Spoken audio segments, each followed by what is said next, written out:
We've got to talk about automatic Windows updates because there are some dangers. There's some pros to it as well. It was in the newsletter. Hopefully you got that. It was in the Patch Aware section. But we're going to talk about what you can, should, and shouldn't do right now. The patch that we need to worry about is the one that is going to sink our ship. Right? There's a lot of different patches out there. I mean, thousands are released, tens of thousands every month. And they're designed to do a few different things. One, of course, to help improve performance, to add some features. But there's also the crucial ones for security. And that's what I've been trying to cover in my newsletter in the Patch Aware section, to help everyone be aware of what needs to be done, when it needs to be done, how it needs to be done, all that sort of stuff, right? And we've got to be careful because the patches, they could help us with our cybersecurity. They could help us with performance, but they could also bring all kinds of unexpected headaches. You could lose data. You could have unstable systems, unwanted changes.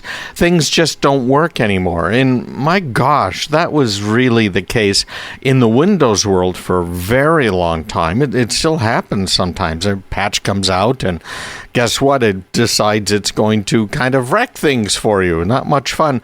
The Mac side, it happens a little bit every once in a while.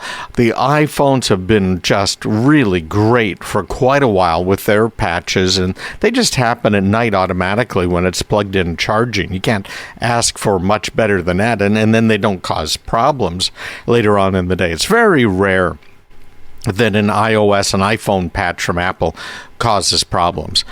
On your Android devices, you can expect problems if you get patches. That's frankly the biggest problem with Android is, Android is made by Google. Google is concerned about cybersecurity. They certainly do keep a lot of data on you, and if you're concerned about your own privacy, you might want to avoid Google. But Android patches have to go from Google. First of all, they have to be written, right, by Google. And then they have to go from Google to the manufacturer of the phone. Well, remember, the manufacturer of the phone isn't really the manufacturer of the whole phone. Apple doesn't make their own phones. Samsung, you look inside, the parts aren't all Samsung parts even. So the phone isn't exactly that manufacturer's phone. So what they have to do now is they take that code that came from Google, the Android code. They then have to have people who work on the operating system to integrate some of the features that control the hardware. And when we're talking about controlling the hardware, of course, that's the main processor. That's the chip that controls the communications with Wi-Fi, the communications with the cellular network, the voice network, as well as the data network, the display, the touch interface, right? All of these things.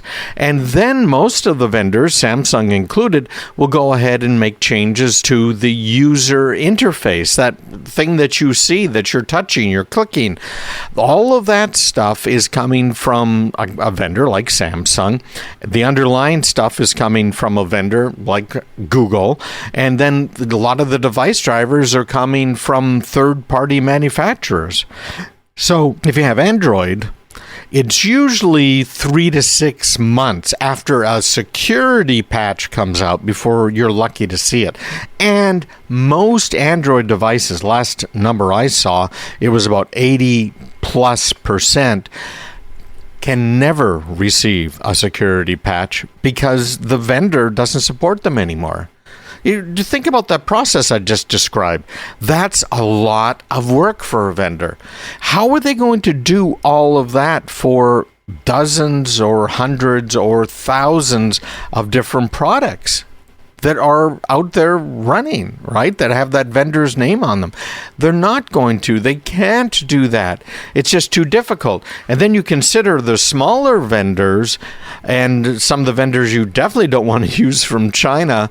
And man, things get even worse because some of them are putting software in that is really anti-privacy and anti-security. So you know how I feel about Android, and this is the main reason I feel that way about it. When the 4G LTE came out, I bought an Android phone, a top-of-the-line, best you could get Android phone that had the 4G LTE in it. My son got one as well. We were impressed with the speeds. We were seeing faster than 40 gigabits a second when we were down in a couple areas in Virginia. It was just, frankly, shocking to see. But then we started having problems with the phones. And to get the service, to get the software updates, to get cybersecurity updates were crazy. So I just returned the phones to the mobile phone carrier and said, listen, these things are crap. Let's get ourselves an iPhone, because I wasn't a big Apple fan, right?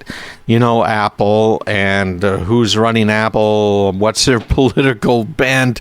And so I just didn't want to deal with Apple. But my gosh, now that's all I kind of preach, frankly. And it has to do with these patches. So in my newsletter every week, and you know this if you are subscribed, I've been putting in articles that I've written that are specifically about patching, things you need to do, when you should do it, what you should do. And I'm talking about articles that I've written, that Karen, my wife, has helped to write. And based on sometimes the topics you guys have asked me to write about. So we are monitoring the information that's coming out from the cybersecurity information arms of the federal government, of the various antivirus, anti-malware, anti-hacker phishing companies, and the insurance industry, and kind of putting them all together on, okay, this is what you need to patch this week.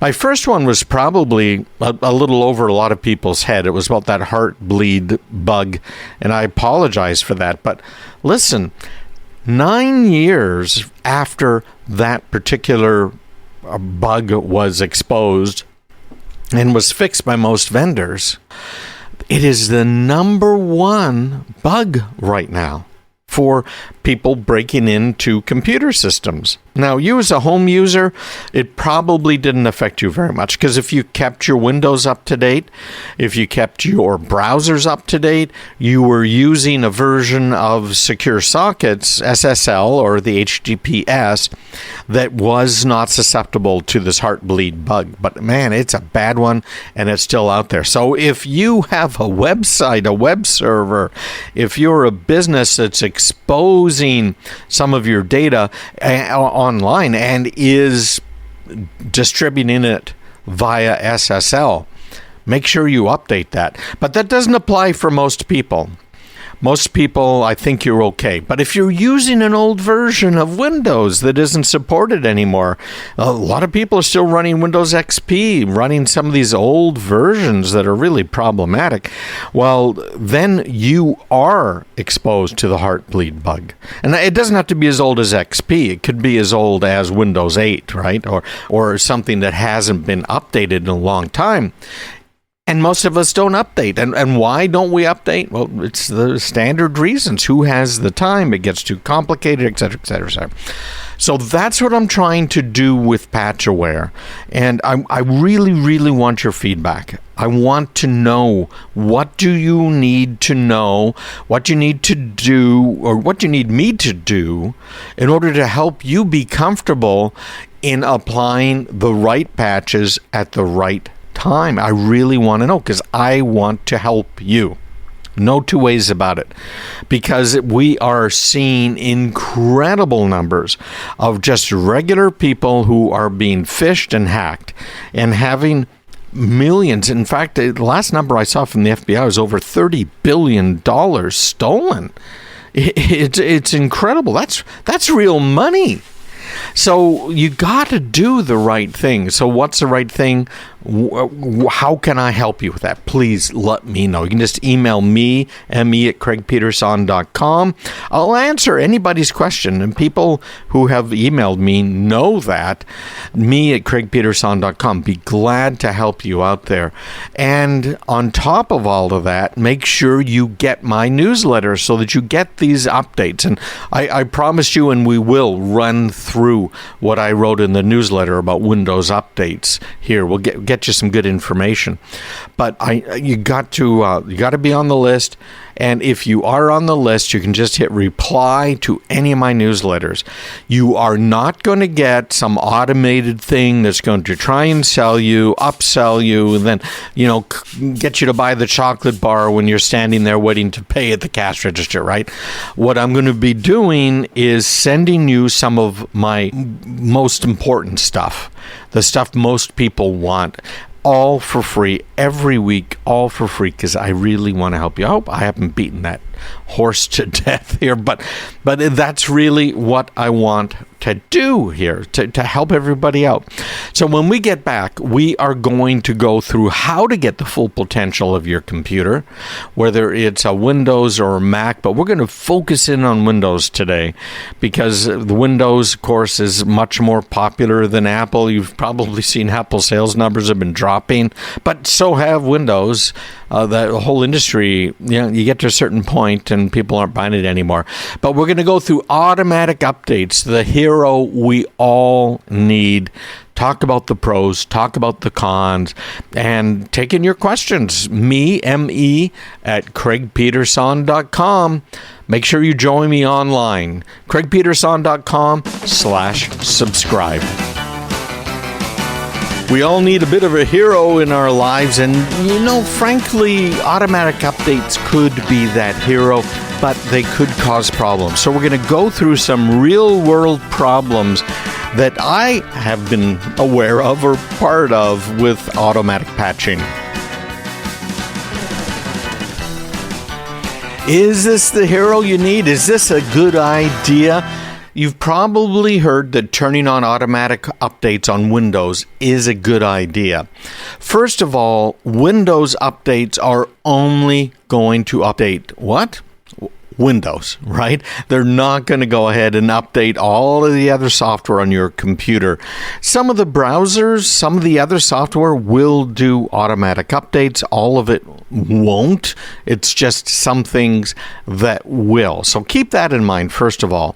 But let's talk about automatic Windows updates if you do have them turned on. There's 3 different types of updates. There's security updates.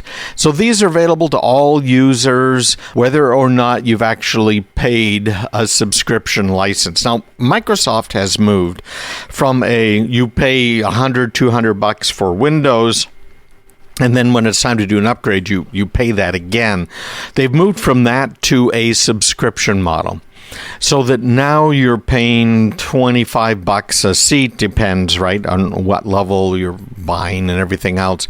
But of Windows 365, plus your email, plus some security enhancements, all of that stuff.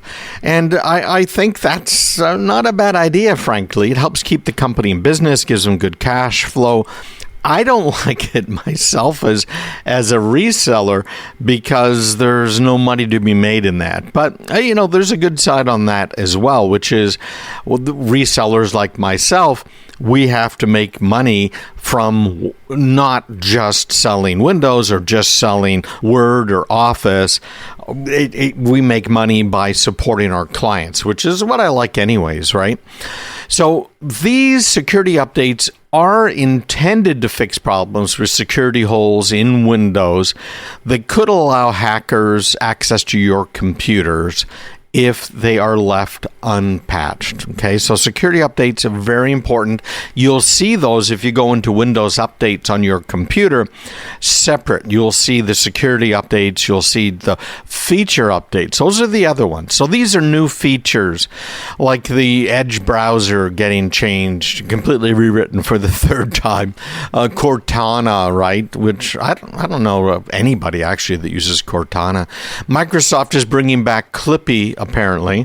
If you remember good old Clippy, many people are not Clippy fans, but they're bringing it back as part of their whole AI deal with OpenAI and ChatGPT. But they have a whole bunch of different stuff that they will be updating, and those are available for people who have the active subscription plan. And nowadays it's called Microsoft 365. It used to be called Office 365. Why not change it? Change the name. Microsoft already has 10,000 SKUs. What's another 10,000? Who cares? So those are the two main ones, right? The security updates, the feature updates. Security updates are the ones that you probably want to put on your computer. Feature updates, those are not necessary, right? You don't necessarily need all of the features, so you've got to pay closer attention to those. And that's part of what we're doing right now with the patch aware stuff is, okay, even with security updates, which ones are the ones that are the most critical to install? And we're going to tell you why, because there are potential problems with Windows updates, whether they're automatic or not. So to turn them on, if you're sitting in front of your Windows machine, you're going to open the Settings app. You can just do a search for Update and Security. Then you go into Windows Update and click the Check for Updates button, and it'll check and it will do updates. Now, depending on the version of Windows that you have, the screen's going to look a little different. Plus, if you're using a home version of Windows, you're not going to have much flexibility on the whole update thing. Windows Home is going to install security updates pretty much when they're available, whether you want them to or not. I got a call from our law firm, and I find it a little hard to believe, but guess what? They were using Windows Home Edition. So they called me up because at 4 p.m. that day, and I think they called me about 2, they had some documents that had to be filed at the court. So why did they call me? Well, they called me at 2 because their computer decided it was going to do updates. Wanted to know, how do we stop the updates? And if it's in the middle of doing updates, turning it off could be a very bad thing, depending on exactly what it's doing at the time that you kill it.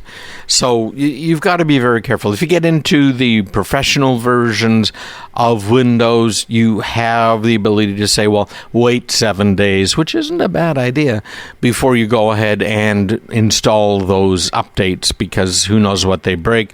And usually within a week or 2, Microsoft has fixed the things that they broke in their Windows update. Now, some things will take them a little while longer. So some of the programs that run on Windows that Microsoft broke, they might take, I've seen it take months sometimes to fix those.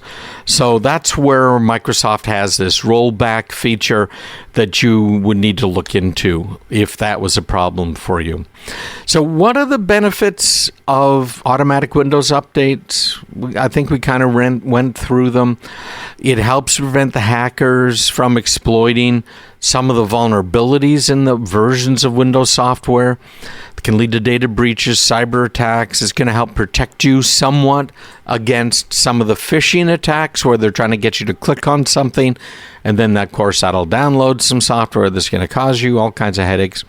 Second, the automatic updates are going to make it easier in a lot of businesses when it comes to the IT departments, because they don't have to update each computer every month or do it manually, right? They just turn it on the feature and forget it, right? Set it and forget it, just like Ron Popeil.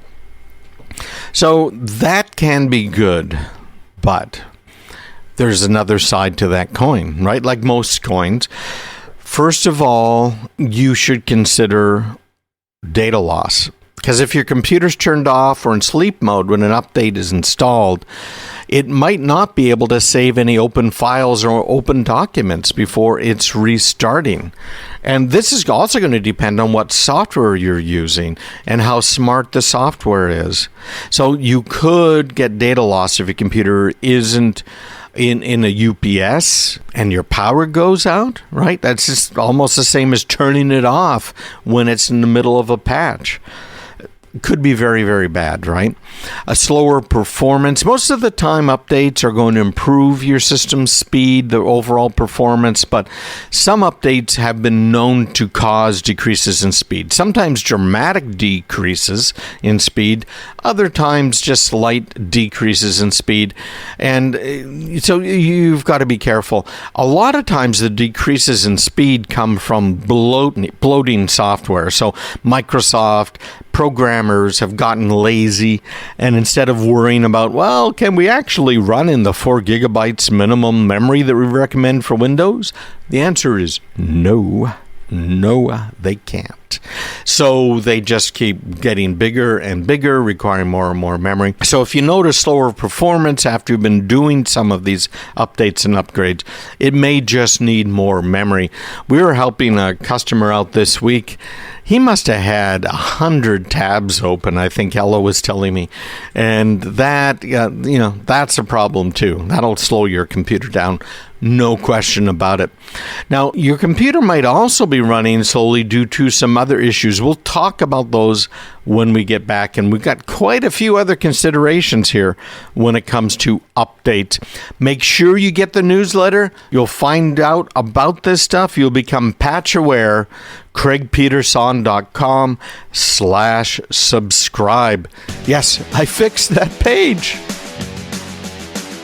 So what are the other problems that you could have if you're doing Windows updates? And you know what? Some of this stuff doesn't just apply to Windows. Most of this applies to pretty much anything that you might be patching or updating. Important stuff. We've run through some of the reasons so far that you might want to update, some reasons why you might not want to update. That's what we're on right now. So, slower performance. I mentioned that over time, your computers can slow down. A lot of the reason for that is because the applications you're running, the operating system that you're running, gets bigger and bigger, wants more CPU, wants more memory. And that's why sometimes just upgrading the RAM or putting a faster disk in, maybe an SSD, replacing that spinning disk, is really going to help as well. But there are some other potential problems that are exhibited by slower performance, and that includes infections, malware, viruses. Nowadays, it includes things like crypto mining.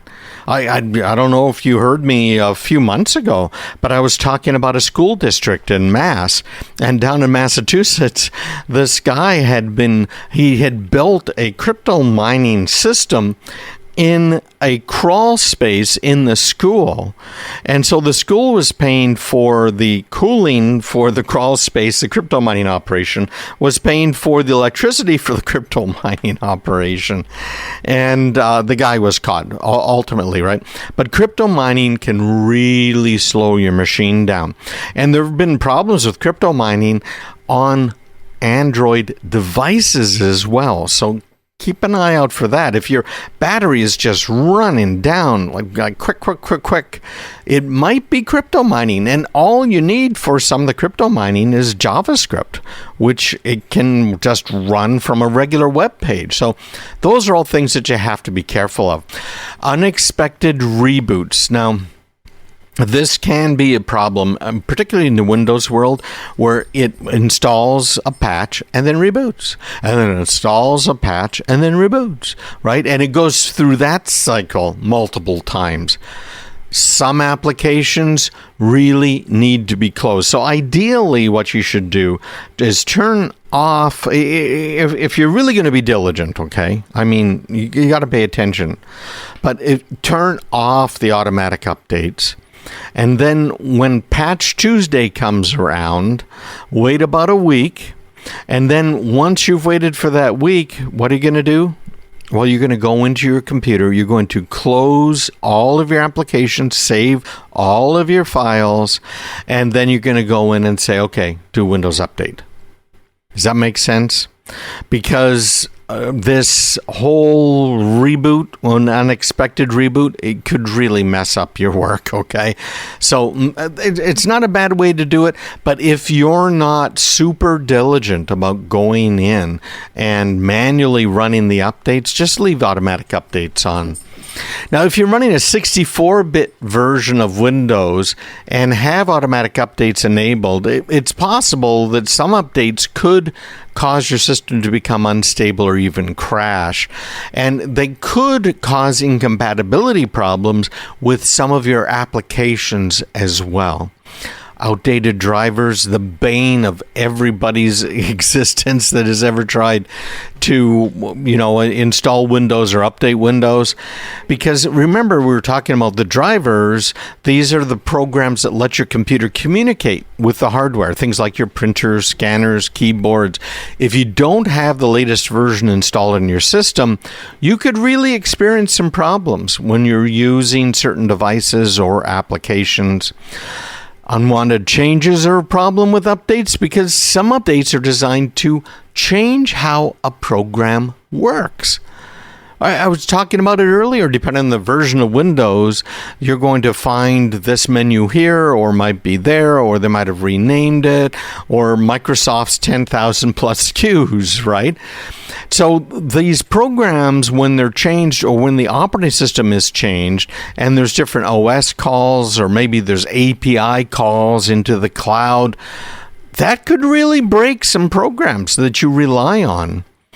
For example, if you got Microsoft Word and you're using it for writing letters and documents, but you find out suddenly it's been updated and it now has features for web design, which it does. Really? Word? Okay. But it does. You'll need to learn how to use new features before you continue your work. And those new features might be buggy and cause problems with features you're normally using, right? It's a tough world. Data loss of functionality. The list kind of goes on and on. I've got it all in my newsletter. It's all on my website. If you go to craigpeterson.com, just scroll down on the homepage, find automatic updates, the hero we all need. And I go through all of the stuff there and some of the nightmares. So if you're not sure, it's really best to wait until after business hours or maybe on a weekend when you have more time to recover from any issues that may arise. You also want to make sure that your computer is backed up before you do an update. And that way you're pretty sure you're not going to lose any important files or data if anything goes wrong during the process. So keep an eye on all of that stuff. So all of this was covered in my newsletter. And it's important, really is, to get it. It's a free newsletter. This is the free one, right? This isn't the paid one. This is the free newsletter, and I've got the patch aware stuff in there, and I really want everybody to pay close attention to it. And I'm going to keep this up. We're going to tell you what you should be patching every week and when there's some critical stuff that's out there.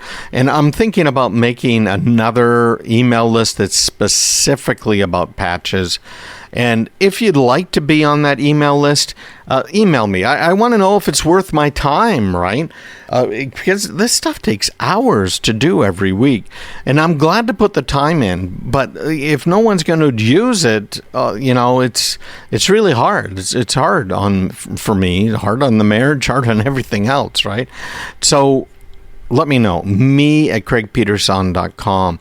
Would you like to be on the Patch Aware mailing list where we're giving you more details? See, my general mailing list, you're going to get some of that stuff. But the Patch Aware mailing list is where the action is really happening. Now, we've got some interesting articles in the newsletter as well this week about AI. So we'll be getting into those. I'd also like to get a little feedback from you guys about the newsletter. I have changed it. It's still where I'm going through, I'm finding some of the best articles online, ones that I think are really going to impact our lives, and putting them in its curated articles. But if you've noticed the last few weeks, I'm no longer just pulling some verbiage out of the articles. I am writing a few paragraphs about the article and what my summary of that article is. You still can click through to whoever it is. And I got everybody, Ars Technica, Time Magazine, all the way through more right-leaning and centrist places, because tech, when it comes to tech, politics shouldn't matter. Let me just put it that way. So what do you think of that? Do you like what I've been writing here in the newsletter? And I'd love to hear from you. I love to hear the appreciation. It makes it more worthwhile, that's for sure. Just me@craigpeterson.com. If there's a topic that you'd like me to cover in the newsletter or on the radio show, by all means, just go ahead and drop me a line as well. Just again, me at craigpeterson.com. I know I can talk, man. It has been one of those weeks. Has it been one of those weeks for you too? Man, it seems like half of everything is going wrong this week. Oh, man. All right, so stick around. We're going to talk about the latest in AI and a new term, confabulation. You might not be familiar with that, but man, you need to know what it is. I've got a new word for you, confabulation. This is a real world word, and it's one we're actually all familiar with. If you've ever talked to a 4-year-old or heard President Biden speak, and now AI is in that same realm. Well, I said in my newsletter, the AI chat box apocalypse is on us, folks. This is really a great bad time, I guess, to be alive.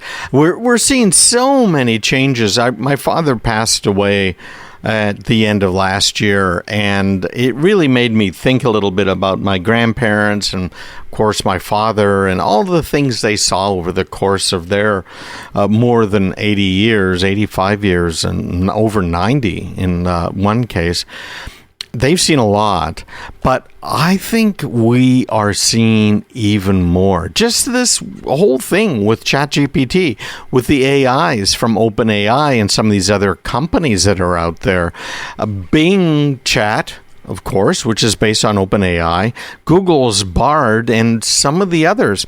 We've talked before about how some of these chatbots that were intended to be used to help people who have loneliness, maybe need a little psychological help or support, actually drove people to commit suicide. Okay, it's a really bad thing.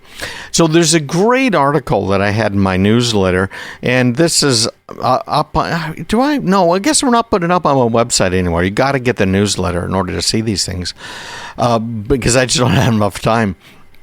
But ChatGPT and these other AIs are great at making things up. And this is why I mentioned the 4-year-olds or President Biden. Right? You listen to a 4-year-old, they might start a story out with actual facts, and then they fill up the whole middle with stuff that they've made up, right? And then they might end it with something that's right. Now, some people have termed this hallucinations, that the mistakes, if you will, that these large language models are using to generate responses to you are hallucinations, right? They're obviously mistakes. But the term in human psychology is called confabulation. So confabulation occurs when someone's memory has a gap and the brain convincingly fills in the rest without necessarily intending to deceive others. Now, ChatGPT does not work like the human brain. It is not intelligent, okay? Calling it an AI, if you ask me, is a misnomer, okay? But the term confabulation, I think, serves as a better metaphor, because there's this whole creative gap-filling principle that we humans have and that we humans use at work here. And it's a very, very big problem because these AI bots are generating false information that can potentially mislead, can hurt people who are depressed, might hurt you in some sort of a diagnosis, right? Going to Dr. Google, well, how about going to Dr. OpenAI or ChatGPT, right? All of these things could be problems. Now, the Washington Post recently reported on this law professor who discovered ChatGPT had placed him on a list of legal scholars who had sexually harassed someone. But that's never happened. ChatGPT completely made it up. I played around a little bit with it as well, and I asked it about me, who is Craig Peterson, and it really kind of inflated my credentials, which was quite something. It inflated them by saying, I'm a popular speaker. Well, yeah, people, any place that I've ever spoken, they really liked it. But, I'm not speaking every week or even every month most of the time because I'm just too busy taking care of problems for people. So it's a problem. So here's another one. An Australian mayor who allegedly found that ChatGPT claimed he had been convicted of bribery and sentenced to prison. Also, complete fabrication. And there have been lawsuits launched against the company, OpenAI, because of this sort of thing. So people have been proclaiming the end of the search engine. We had Google declare code red at the beginning of 2023 because of the potential conflict here. People were saying, who's going to use the search engine anymore? We're just going to use ChatGPT. Well, that's true eventually, but it's not true now. And I want you guys to remember the term confabulation. It's making stuff up. The ChatGPT has invented books and studies that don't exist, publications that professors didn't write, fake academic papers, false legal citations. It kind of sounds like Congress, doesn't it? Non-existent Linux system features, unreal retail mascots, and technical details that don't make any sense. So here's a guy who posted this on Twitter. Curious how ChatGPT will replace Google if it gives wrong answers with high confidence. And isn't that part of the problem, the high confidence? For example, I asked ChatGPT to give a list of top books on social cognitive theory. Out of the 10 books on the answer, 4 books don't exist and 3 books were written by different people. So he shows a picture here of the responses. A book doesn't exist. Here's one of them. The Handbook of Social Cognitive Theories and Neutral Mechanisms, edited by Brian Ross and Klaus Fiedler. Sounds legit, doesn't it? Here's another one doesn't exist. Social Cognitive Neuroscience, an Introduction by John Capiopo, I guess, and Gary Bernstein. Another one that doesn't exist, Cognitive Social Psychology, the Social Cognitive Neuroscience of Leadership. And it's attributing these all to authors. And then there's 3 other books on this list of 10 that do exist, but it is being attributed to authors that don't exist. Okay, so this predilection for fibbing counterintuitively, really, and it's why we're talking about confabulation here. Now, ChatGPT is an obvious improvement over the vanilla GPT-3. I've been using GPT 3.5. I've been using GPT March 2023. There's another version of it, and of course, GPT-4, playing with this stuff for a couple of years now. But the newer versions of ChatGPT refuse to answer some questions or let you know when answers might not be accurate. So here's a quote. Okay, this is from Scale AI. A major factor in chat's success is that it manages to suppress confabulation enough to make it unnoticeable for many common questions. Compared to its predecessors, ChatGPT is notably less prone to making things up. That's Riley Goodside, is an expert in large language models over at Scale AI. So if it's used as a brainstorming tool, which is how I've been using it now, Karen's been using it, I know a lot of other people using it, a brainstorming tool, a writing assistant, ChatGPT's logical leaps and confabulations might lead to some creative breakthroughs, frankly. It'll get you past the writer's block that everybody has that's ever had to write anything, right? But you cannot use it as a factual reference. OpenAI knows that. OpenAI knows that ChatGPT can cause some real harm out there for anyone who's using it. So be careful. It's ChatGPT is incredibly limited. And that's, by the way, a quote from OpenAI CEO. but it's good enough at some things to create a misleading impression of greatness. It's a mistake to be relying on it for anything important right now. It's a preview of progress. We have lots of work to do on robustness and truthfulness. And in a later tweet, according to Ars Technica, he wrote, "It does know a lot, but the danger is that it is confident and wrong at the same time, a significant fraction of the time." So be very careful. Check it out. Use it. It's going to help you, I think, in a lot of ways. And there's a lot more detail in this article, and you can just follow this in from my newsletter. And it talks a lot about the confabulation. So there's really only one question that matters with AI, and this is from Time magazine. Frankly, AI is risking democracy.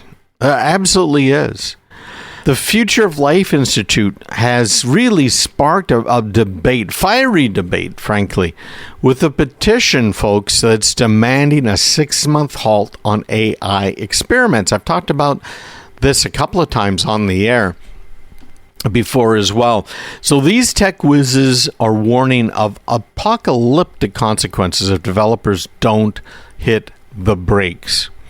Now, a lot of opponents are split, but big names are chiming in. And there was a letter co-signed by, I think it was 300 leading Silicon Valley people that are saying, we got to be careful about this. Well, we sure do. But let's talk about reality. If you're a company and you're trying to gain a competitive advantage or even maintain an advantage that you have, you are all on top of AI. You have to be, just like Google with its code red because of OpenAI and what it was able to do. So are you going to sit on your hands for 6 months? This letter is calling for there to be no development on any AI that's better than ChatGPT 4. But I don't think that's going to happen. I think they're going to continue to work on it, pump out new stuff, and use us as guinea pigs for all of the latest creations. You're already seeing it. And if you want to play for free with one of these, just go online to a website called you.com, you.com, and they're tied into OpenAI. It's a search engine. They do regular searches, but they will also provide you with all kinds of, AI responses if you want them. you.com. Make sure you get my newsletter. You've got to be patch aware, and that's part of my newsletter every week. I'd love to know what you think of the newsletter. Just hit reply. Let me know about the new way we have started laying things out and all of the new summaries I've been writing as well. Take care. CraigPeterson.com. These are exciting times, let me tell you. I want to talk a little bit about this whole artificial intelligence stuff and the webinar we had this week. There's a few of us got together on Zoom, and I went through what AI is really meaning to all of us. These are exciting times. I want to say a quick shout out too. I had 3 case studies this week that I did, Raymond and Leanne and Harriet. And I just want to say thanks, guys. It was really a whole lot of fun, and I am so glad I could help. These are absolutely free. All 3 of them, 2 of them were retirees having problems with computer stuff. And, I've been at one point, like 20 years ago, when I was kind of the, computer expert sort of a thing. I've been receiving these phone calls about, hey, I get a blue screen of death. What do I need to do?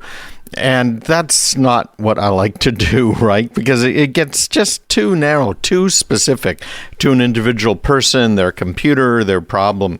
So what I've decided to do, and this is another thing that I'm kind of a kick in the butt, but I've decided that, hey, I'm going to go ahead and make myself available. So I have a few time slots a week that I open up, and Mary manages that for me.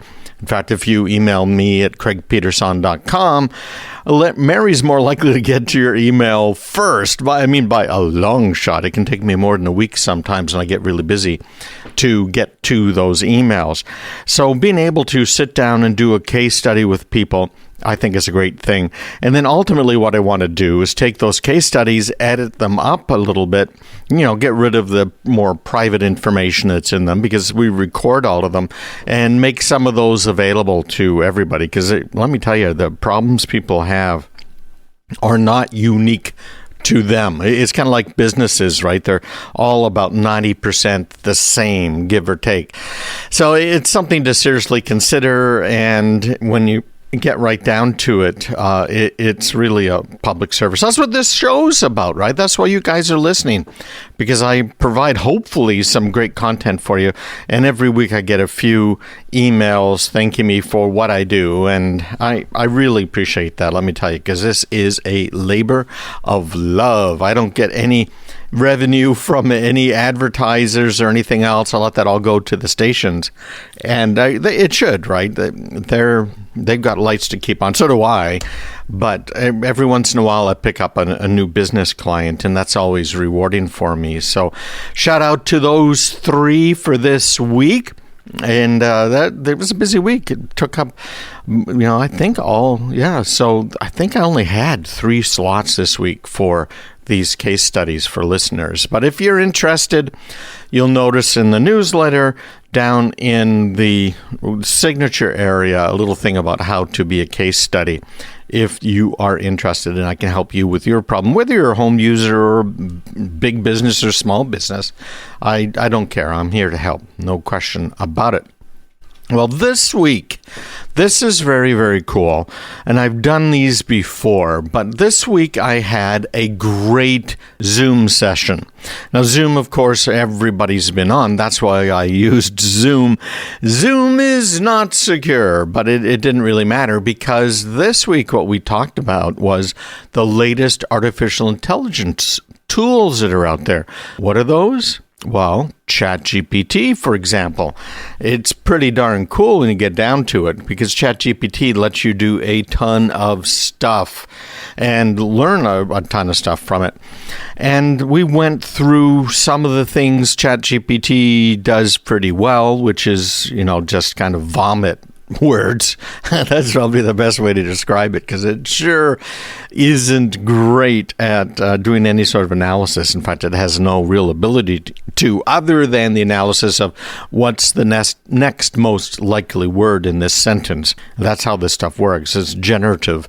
It just sits there and kind of generates responses. It really has no clue what you're asking for. And one of the things that I absolutely loved, Karen figured this out, my wife. She went into ChatGPT and she said, what kind of cybersecurity services can you offer? Now, this is asking ChatGPT. And ChatGPT, of course, is the big OpenAI thing. Everybody knows about ChatGPT. Everyone's an expert on it by now. Obviously, a little tongue-in-cheek, but I think we're over 100 million people now using ChatGPT. It's crazy, a lot of people. But they asked it, well, what can you do here for me for cybersecurity? And so it generated this long thing, and we talked about it in the webinar, that was total garbage, total fiction, right? And it talked about how they have software that looks for this type of a break-in, that type of a break-in, and how they do this type of analysis and that, and how they're going to save you from yourselves. And I sat there thinking, you know what? I came across a website from one of these managed services providers, and I think ChatGPT wrote everything up for them on their What We Do page. Because ChatGPT was talking about this software that OpenAI provides and these services OpenAI provides, et cetera, et cetera.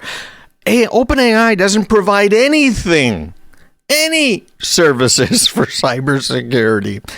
It's absolutely incredible. And then people are taking that and using it themselves who know very little about cybersecurity. Man, I guess my life's getting a little tougher here because it used to be that people would hang up a shingle saying, yeah, I'm a cybersecurity expert, because they sign up with some big company that has everything you'll need to support your customers. And those big companies are often the wrong choice. I mean, really, really wrong choice. If you don't know what you're doing, you don't know how you do it. And in fact, one of them was hacked, a year and a half ago, so badly that it ended up hacking, because of this company that was being used by these managed services providers. It ended up hacking government agencies and tens of thousands of businesses worldwide. Yeah, so that someone could go and hang up a shingle saying, I are a cybersecurity expert. So it was fascinating sitting there. We generated some content for Facebook using ChatGPT, for Twitter, LinkedIn, Instagram, YouTube. It even writes some scripts of what you might want to say and even how to say it. Now, remember, it's making a lot of mistakes, and people just don't realize that.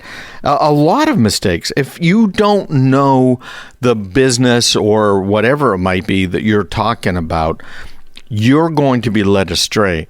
You know, if you're not an expert on the Roman Empire, you probably shouldn't be asking detailed questions about it unless you're going to do a lot more research yourself. And I'm talking to you students out there, because we showed ChatGPT and some of these other ones and how they're being misused to put together history papers, English papers. The list kind of goes on and on. So it was fun. It was a whole lot of fun. It was a much smaller crowd than I expected. Now, I wanted some people to be on it, and there certainly were very interested people who paid attention to my newsletter and got that invite and responded. But that was good. That was really good, because I was limiting the number of people who could attend anyways, so that we could keep it kind of one-on-one.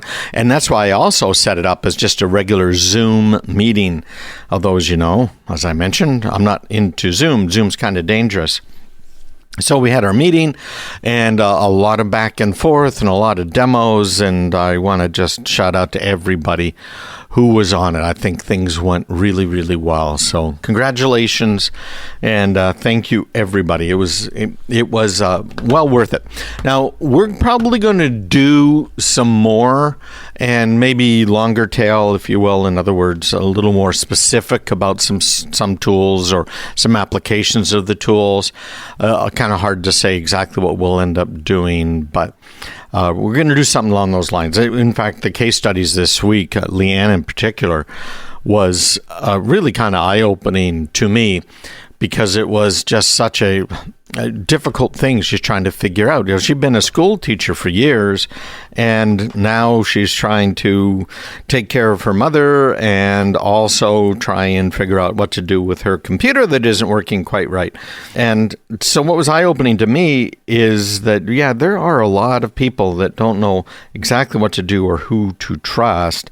And she needs to take her computer in for repairs down at the shop, and wanted to know, okay, now I've got all my financial information in here, everything, right? You think about what you have, right? You might have loans, car loans, home loans, bank account information.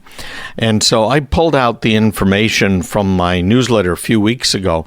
Do you remember the one where it said how to Fort Knox your files? I thought that was rather clever. But how to Fort Knox your files on Windows, and how to encrypt folders and how to encrypt individual files. And it was a step-by-step thing, which we're doing a lot more of. That's part of our featured tip segment. And it was something that I reviewed with her because it was perfect for her.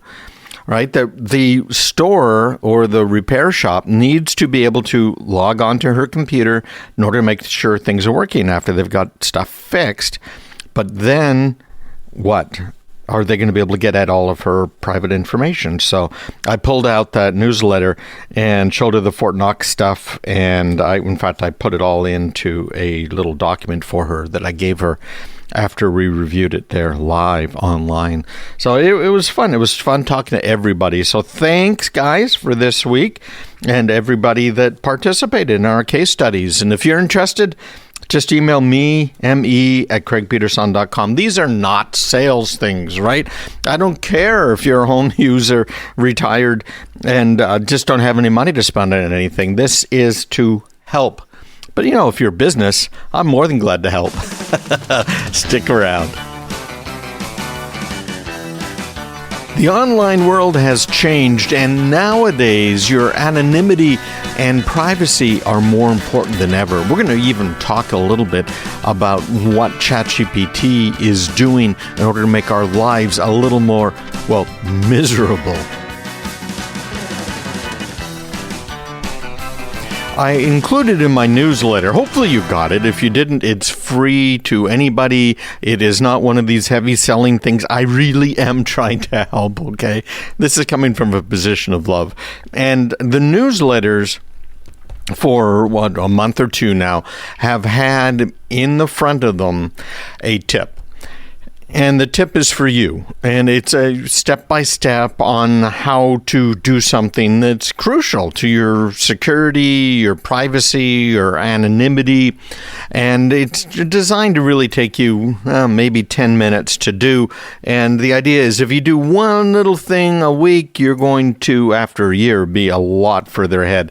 It's kind of like that 1 degree thing. Did you ever read that book? I'm trying to remember what it was called, but the difference just 1 degree makes. Just a little bit of change every week is going to get you in a whole new place within a year. So if, first of all, you are subscribed and you're not reading these, take a minute to go back in the archive. And that's what I suggest to everyone, too. If you are on my email list, you have your mail program automatically save the emails.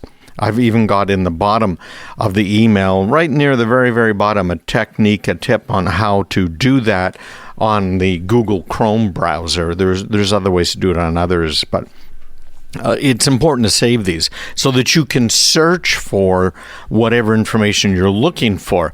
Now, I know a lot of people will go to Google. You might try and use some of these tools like ChatGPT, but as a word of warning, these tools are not as good as having somebody who knows what they are talking about.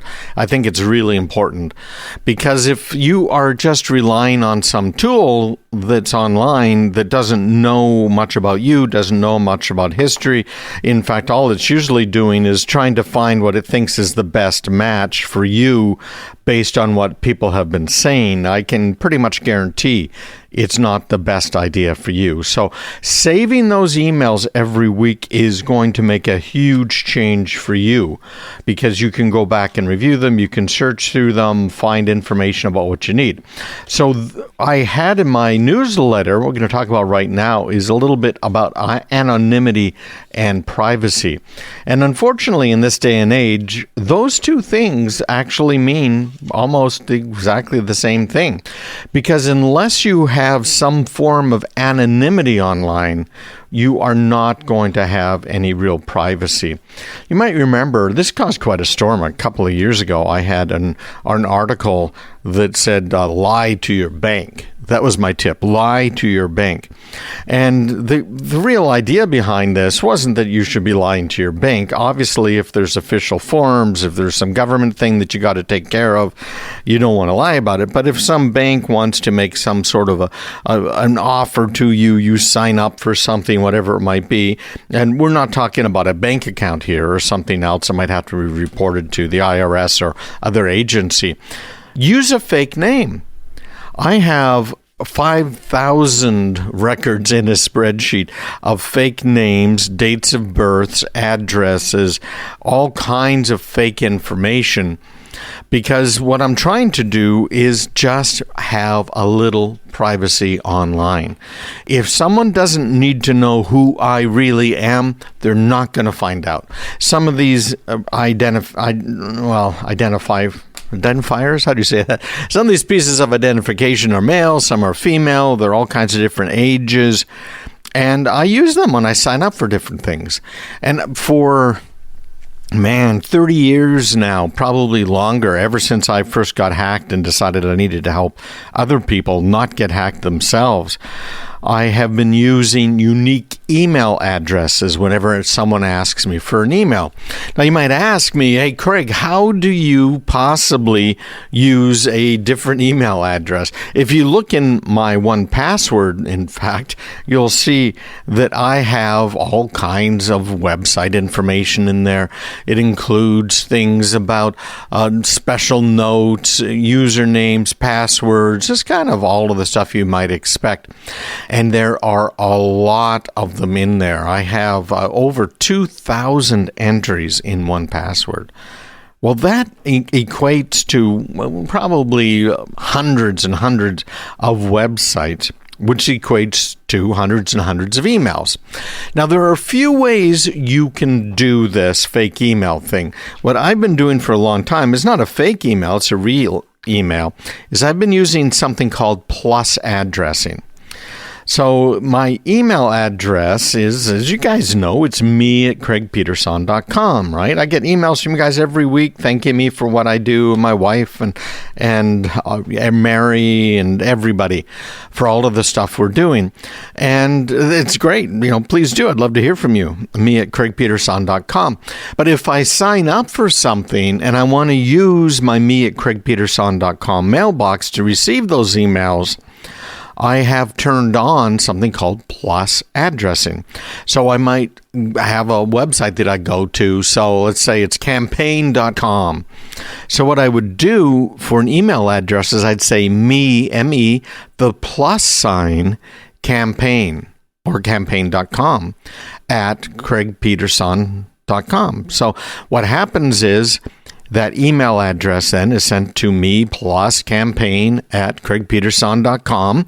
It gets to my mail server, and my mail server knows, okay, what he's doing here is he wants me to flatten this into just me at craigpeterson.com, but it leaves the whole to address alone. So what I can do now is I can apply filters. Yeah, it does get a little complicated if you're trying to really kind of remain a little bit anonymous and keep your privacy online.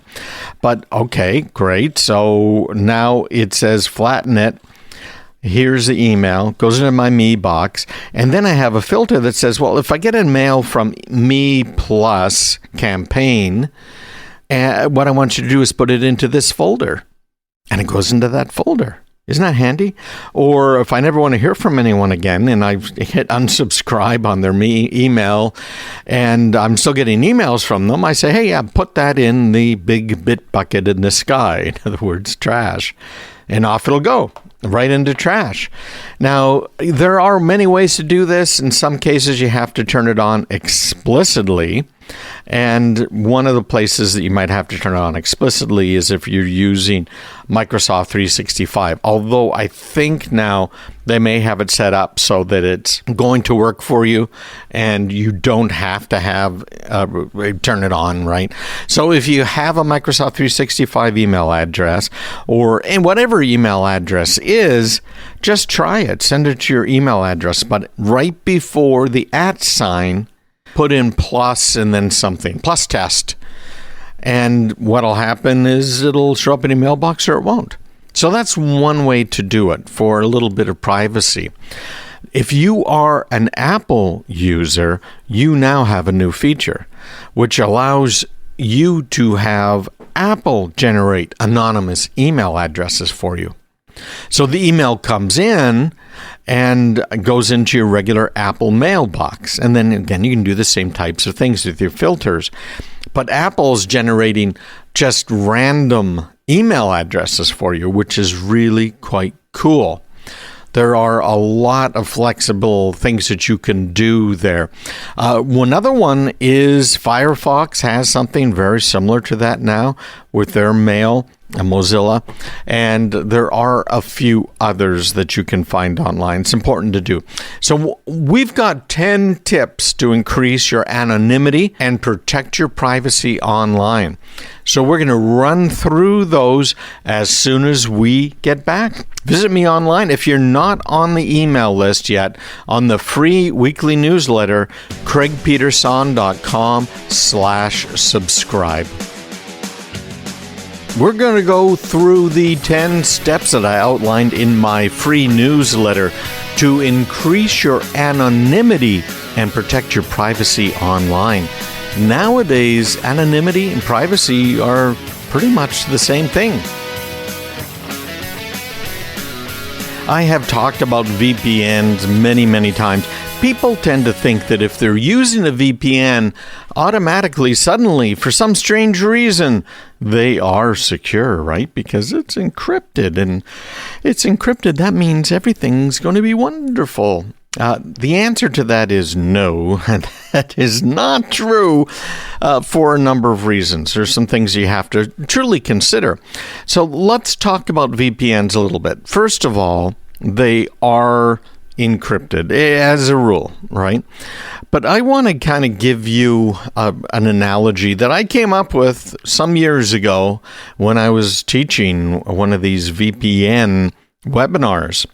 And that analogy is you're driving a car. And let's say that you are driving from San Jose, California, on up to Oakland.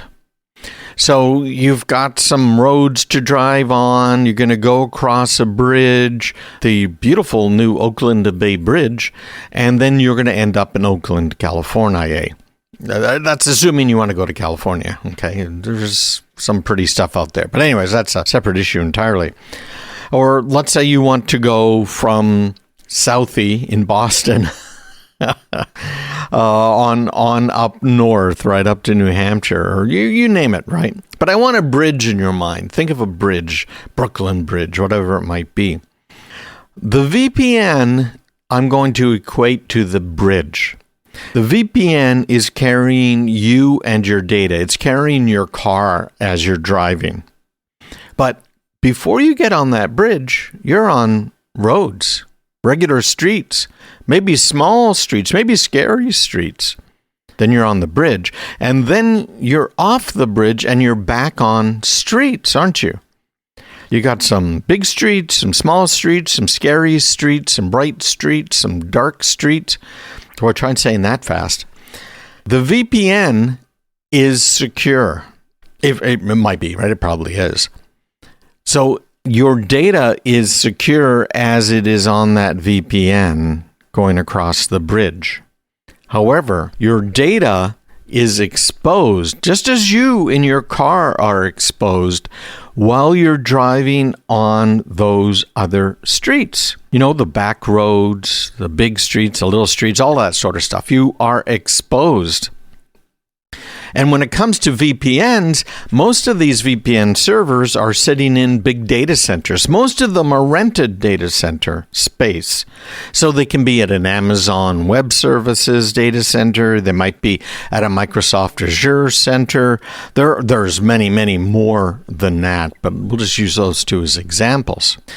If you are a bad guy, where are you going to go to get people's data?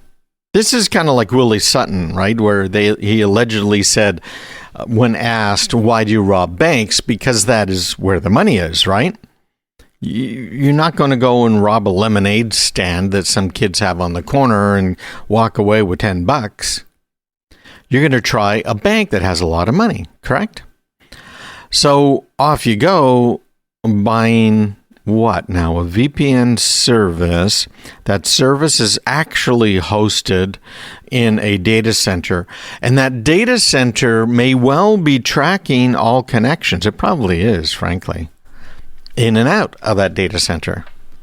So now you got a few different interesting problems. You've got the bad guys trying to hack what? Are they going to try and hack the lemonade stand the kids have for $10? Or are they going to try and hack a VPN server that's hosted in a public data center? where they might get access to thousands, tens of thousands of people's accounts, information, where they're going, and maybe even trick a few people and maybe get at their bank accounts. Right? That list goes on and on. On top of it, a lot of these, and some of the most major VPN sellers, if you will, the providers that you can find, some of the biggest ones out there who have said, we don't do any logging, we don't do any tracking, in fact, did both logging and tracking. The VPN providers, you see a whole bunch of them, right? They are actually owned by very few people and companies. Does that make sense to you?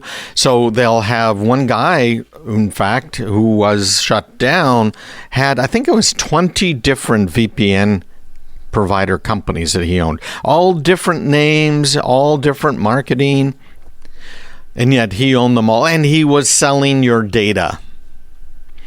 So these commercial VPN services have proven for the most part that they're not to be trusted. Now, I know some people do trust some of them. There's a website out there that says, hey, well, here's the best VPNs and privacy and security in 2023. And they name a few different ones, like NordVPN, ExpressVPN, and you hear these advertised on the radio, you're in, online, et cetera, et cetera. Interesting problems, because we're all faced with them. What do we do with our data? I want to point something out that you may not be really conscious of.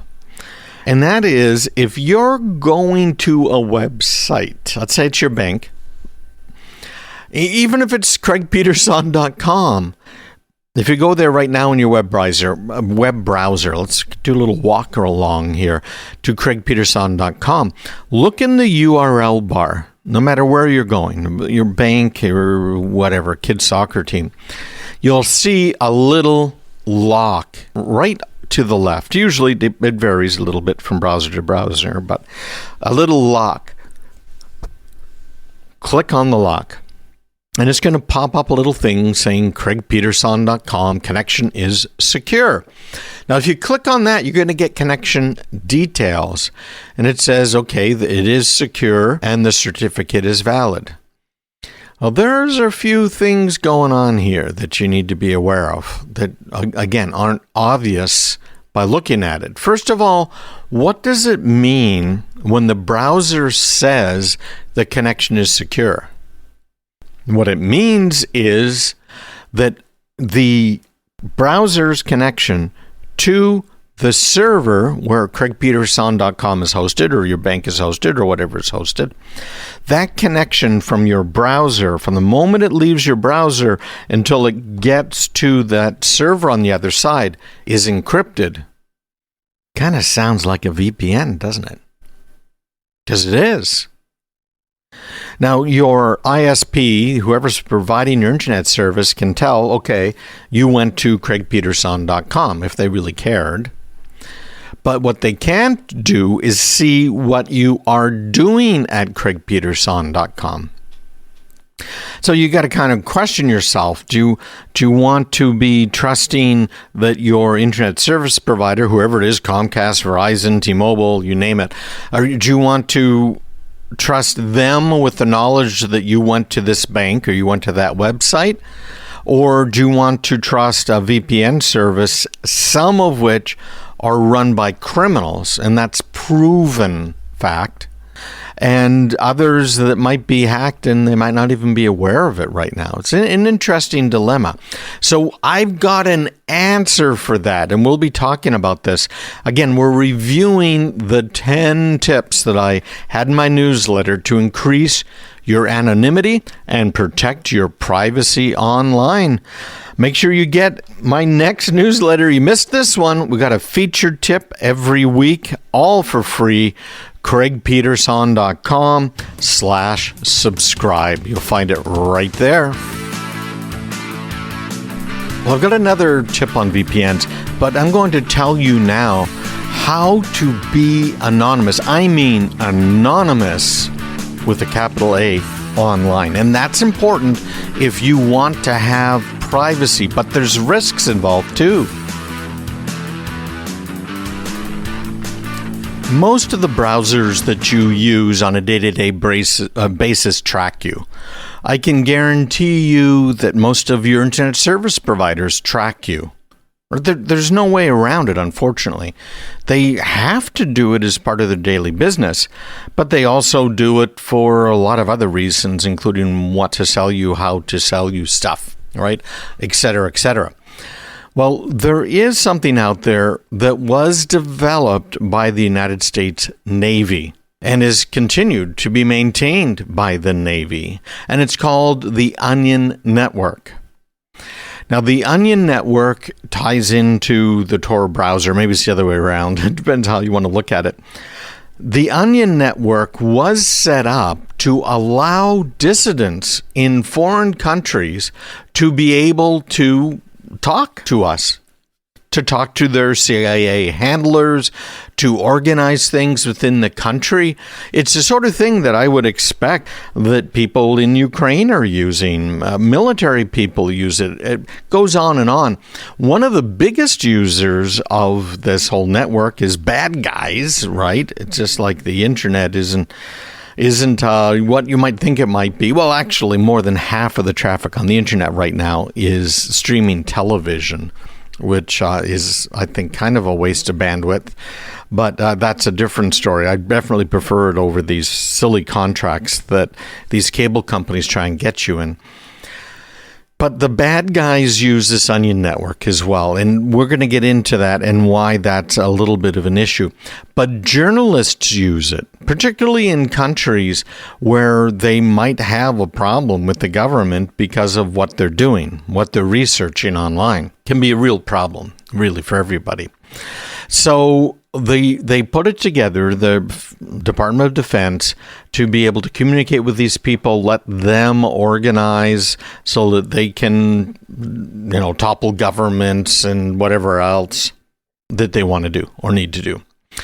So the Tor browser is a free and it's open source browser. It's based on Mozilla Firefox, which is one of the more secure browsers out there. And it lets you browse the web anonymously using this Tor network, also known as the Onion Network. We're going to start calling it Tor, T-O-R, because that's the name of the browser you use. So this is a browser you would use if you want as much anonymity as you possibly can get. I would be careful about using it in a couple of different use cases. You don't want to do your banking with it. There's a few other things because of the bad guys that are lurking in those dark alleys that are out there. So the Tor network routes your traffic through multiple nodes. Now, these nodes are volunteer-run servers that have internet access, or it might not even be like a server. It could just be someone's computer sitting in their home. And these volunteers are providing it in order, again, to allow dissidents, reporters who actually want to do their jobs, to be able to talk to people. Now, it anonymizes the data of anyone that's using the Tor browser, and it makes it really difficult to trace because what it's doing is it's hopping multiple places. Kind of think of the movies you've seen where, okay, he's going through this, he's going through that, he's going through this, guess what? You can't tell where they're going through, at least not with the level of precision you see on these movies and TV shows. It's really not there. But it's all encrypted as it goes from site to site. And when you go to a website, do you realize that you could be opening 100 different connections to that web server because every one of the graphics has to be downloaded individually. Typically, we're not going to get into the latest technology, but just sticking with the typical, right? And the text on the page is another file it has to download. So there can be hundreds of things that it's doing and where it's going. So what the Tor network is doing now is it's taking that web page and getting all of these elements, all of these pictures, all of this text from different places in the country and potentially the world, so that no one who's monitoring on the far side, where it comes out of this effectively a VPN, no one knows who the actual originator was, which is why the bad guys really love it. And I hate it that they do this, but we got to live with them, right? They're out there. We're never going to stop them all. So it's providing a real high level of privacy to anyone who uses it, anonymity, security, as you are accessing websites and services and networks that aren't blocked from the Tor network. Because there are some, right? Banks often do this. There are known what are called entry and exit points to this Onion network, this Tor network. And so in some cases, they're blocked. I know for most of my clients, the businesses that I work with, we block the Tor browser because we don't want bad guys using it to remain anonymous if they're trying to hack in, right? Does that make sense? So the Tor browser also, because again, it's Mozilla Firefox under the hood, and they're adding some more features, but includes some additional security features. It's got a script blocker. It's got an anti-fingerprinting system. And of course, support for HTTPS everywhere, which is a browser extension you should install anyways. It's called HTTPS everywhere, and it just double checks if you're going to a non-secure website that's not encrypted. Using that little lock symbol VPN I was talking about, then it'll check to see if that website actually has a secure side to it. Anti-fingerprinting is important too. The Europeans started this trend with their GDPR, their privacy regulations, and a few states have kind of done the same thing, where they're saying, well, you should have control over your information. So there now are cookie notices everywhere on the internet, and I'm sure you've noticed them, right? Oh, yeah, only allow the necessary cookies to be able to use the website. Maybe add to that the ones that improve your speed, your download speed. Maybe allow all of them, right, so that you can be tracked. Well, there's a way around that, and that's called fingerprinting. So the way fingerprinting works is even if you have cookies turned off, they can query your browser and the information about your computer in order to identify you, fairly uniquely, in fact. Most people don't have the exact same configurations of everything and plugins on their browsers, et cetera, versions of the browser software.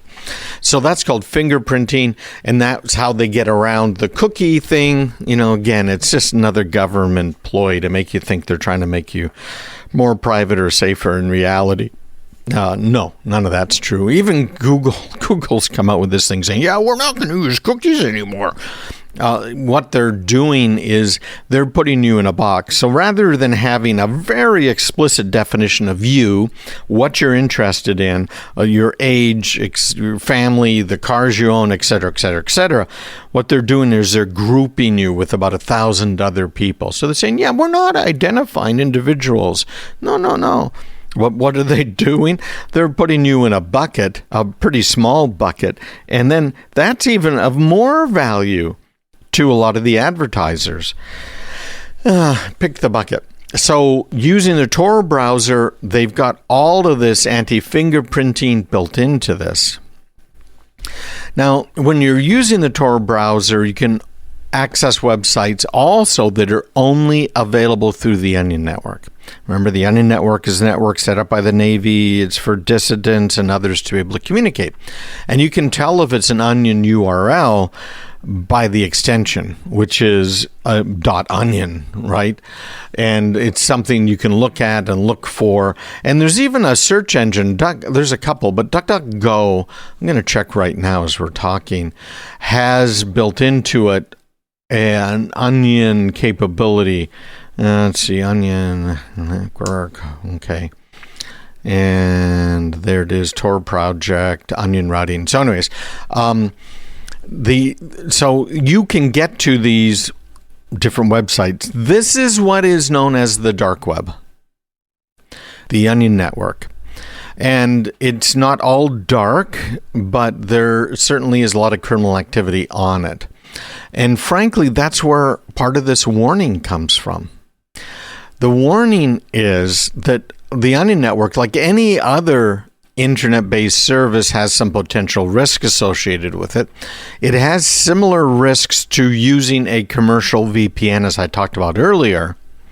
And the most common risk associated with using Tor and the Onion Network is that your data is sent and received over the network and can be monitored and tracked at different points by malicious actors. Now, it's hard to do that. It's designed to be very hard to do, but it can still happen.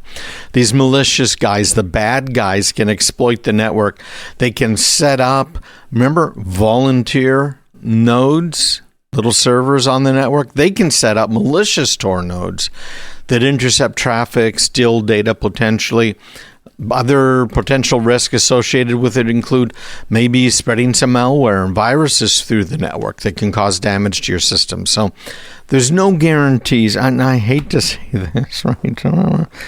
But there's no guarantees that you're going to be safe, kind of no matter what you do online. But when it's about protecting your anonymity, it is all about layers. And I've got a great article about layers up on my website as well. And those layers are easily accessible to anybody through the Tor browser. It's available for free for all of your machines, Windows, Mac, Android, iOS. And if you need something a little anonymous, that's the thing to use. Now, there are 8 more tips here that I have not gone through. Plus, I've got a VPN cybersecurity cheat sheet that you can grab as well. So if you want these 10 tips to increase your anonymity and protect your privacy online, just let me know. Email me at craigpeterson.com, and Mary or Karen or I will make sure you get it. Me, M-E, at craigpeterson.com. Take care.